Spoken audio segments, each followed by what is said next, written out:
Normally বাসায় যখন আমরা এই সবজিটা রান্না করি তখন দেখা যায় রান্নার পরে এর কালারটা কিন্তু ঠিকঠাক থাকে না।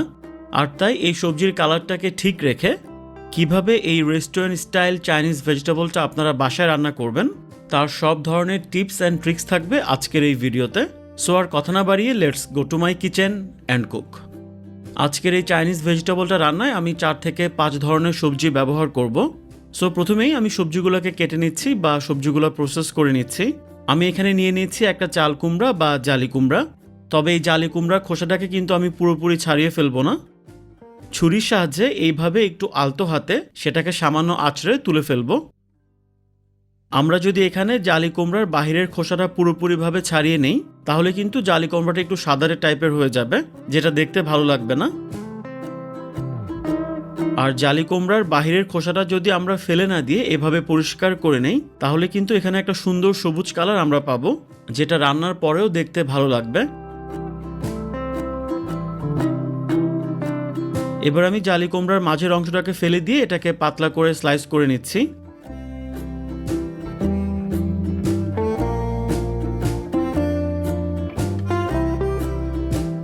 আর এভাবে জালি কুমড়াটাকে কাটার কারণে দেখতেই পাচ্ছেন এখানে একটা সুন্দর সবুজ একটা কালার দেখা যাচ্ছে। আর আজকের রেসিপিতে আমি এখানে প্রায় 100 গ্রামের মতো জালি কুমড়া ব্যবহার করব। এরপর আমি পেঁপে নিয়ে নিচ্ছি। আর পেঁপের খোসাটাকে আমি একটু মোটা করে ছাড়িয়ে নিচ্ছি।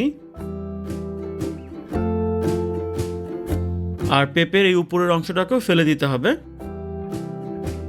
আর জালি কুমড়ার মতো একইভাবে স্লাইস করে পেঁপেটাকেও কেটে নিচ্ছি। আর এটাও আমি 100 গ্রামের মতো ব্যবহার করব। আর এই চাইনিজ ভেজিটেবলে আমি আরও ব্যবহার করব চিচিঙ্গা। সবার প্রথমে চিচিঙ্গার খোসাটাকে আমি ছাড়িয়ে নিচ্ছি।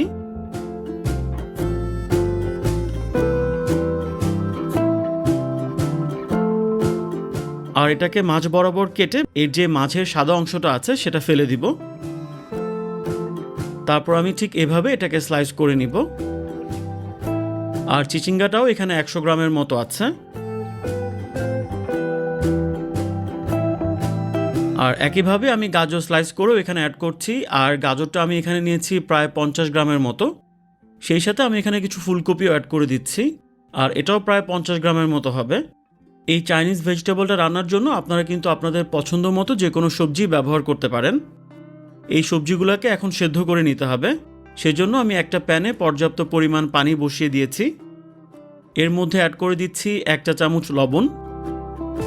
এবার আমি এখানে অ্যাড করে দিচ্ছি 1/4 চা চামচের মতো বেকিং সোডা বা খাবার সোডা, অর্থাৎ 1 চা চামচের 4 ভাগের 1 ভাগ।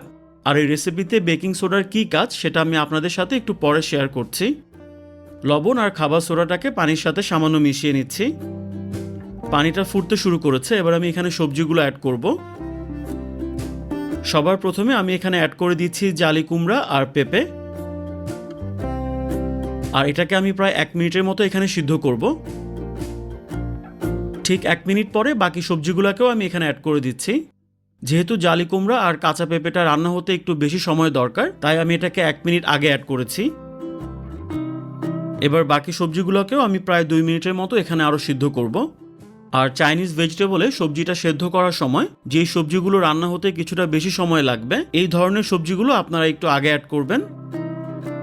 নর্মালি রান্নার আগে কাঁচা অবস্থায় সবজির যে কালারটা থাকে সেটা কিন্তু রান্নার পরে আস্তে আস্তে নষ্ট হয়ে যায়। এটার একটা মূল কারণ হচ্ছে বেশি সময় ধরে সবজিটাকে রান্না করা, অর্থাৎ যত বেশি সময় নিয়ে আমরা সবজিটাকে রান্না করব আস্তে আস্তে এর কালারটাও কিন্তু নষ্ট হতে থাকবে। আমরা যেহেতু এখানে খাবার সোডাটা ব্যবহার করেছি তাই সবজিগুলো কিন্তু খুব অল্প সময়ের মধ্যে দ্রুতই সিদ্ধ হয়ে যাবে। অন্যদিকে একটা বাটিতে আমি কিছুটা ঠান্ডা পানি নিয়ে নিয়েছি।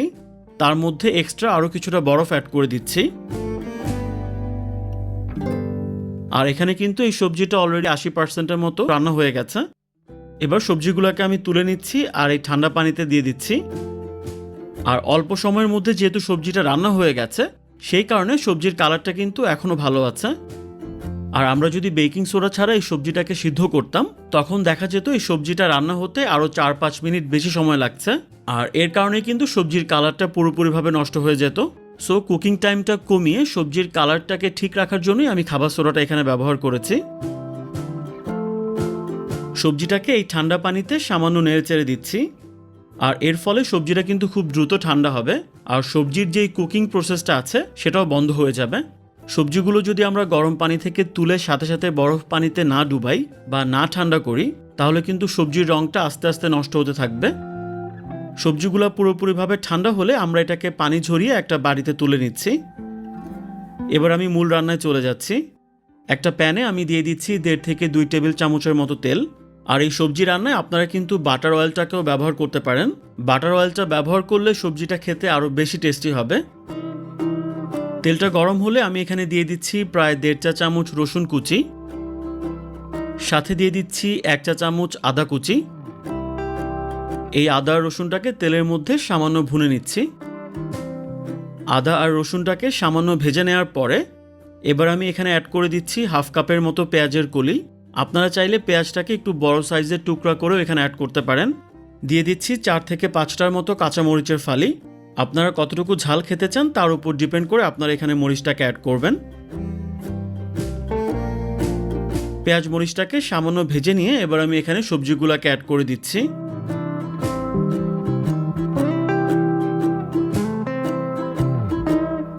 সামান্য নেড়েচেড়ে সবকিছুকে মিশিয়ে নিচ্ছি।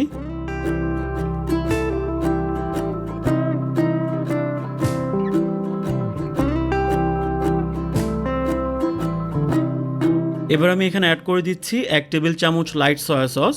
আর আপনারা অবশ্যই এখানে লাইট সয়া সসটা ব্যবহার করবেন। আপনারা যদি এখানে ডার্ক সয়া সস ব্যবহার করেন তাহলে কিন্তু সবজির কালারটা কালচে হয়ে যাবে, আর সবজিটা কিন্তু তখন দেখতে ভালো লাগবে না। দিয়ে দিচ্ছি 1/2 চা চামচ সাদা গোলমরিচের গুঁড়া, তবে আপনারা চাইলে এখানে কালো গোলমরিচের গুঁড়াটাও ব্যবহার করতে পারেন। লবণ দিয়ে দিচ্ছি 1/2 চা চামচ, লবণটা এখানে স্বাদ মতো অ্যাড করতে হবে। সেই সাথে চিনি দিয়ে দিচ্ছি 1/2 চা চামচ। এবার আমি সবকিছুকে সবজির সাথে সামান্য মিশিয়ে নিচ্ছি।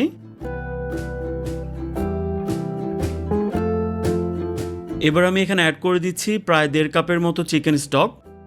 চিকেন স্টকের পরিবর্তে আপনারা চাইলে এখানে পানিও ব্যবহার করতে পারেন, তবে আপনারা যদি এই চিকেন স্টকটা ব্যবহার করেন তাহলে কিন্তু সবজির টেস্টটা অনেক গুণে বেড়ে যাবে। আর চিকেন স্টকের একটা রেসিপি অলরেডি আমার চ্যানেলে দেয়া আছে, আমি ডেসক্রিপশন বক্সে লিঙ্কটা দিয়ে দিব, আপনারা চাইলে সেটা দেখে নিতে পারেন। এবার আমি এখানে দিয়ে দিচ্ছি 1/2 কাপের মতো সবুজ ক্যাপসিকাম। আপনারা আপনাদের পছন্দ মতো যে কোনো কালারের ক্যাপসিকাম এখানে ব্যবহার করতে পারেন। সেই সাথে অ্যাড করে দিচ্ছি সামান্য কিছুটা চাইনিজ পাতা বা চাইনিজ ক্যাবেজের পাতা। তবে এই ক্যাপসিকাম আর চাইনিজ পাতাটা কিন্তু টোটালি অপশনাল। আপনারা চাইলে এই রেসিপিতে চাইনিজ পাতা আর এই ক্যাপসিকামটাকে স্কিপ করতে পারেন। এবার এই সবজির ঝোল বা গ্রেভিটাকে কিছুটা ঘন বা থিক করার জন্য আমি এখানে কিছুটা কর্নফ্লাওয়ার অ্যাড করব। আমি এখানে প্রায় 3 টেবিল চামচের মতো কর্নফ্লাওয়ার সামান্য পানির সাথে গুলিয়ে অ্যাড করছি।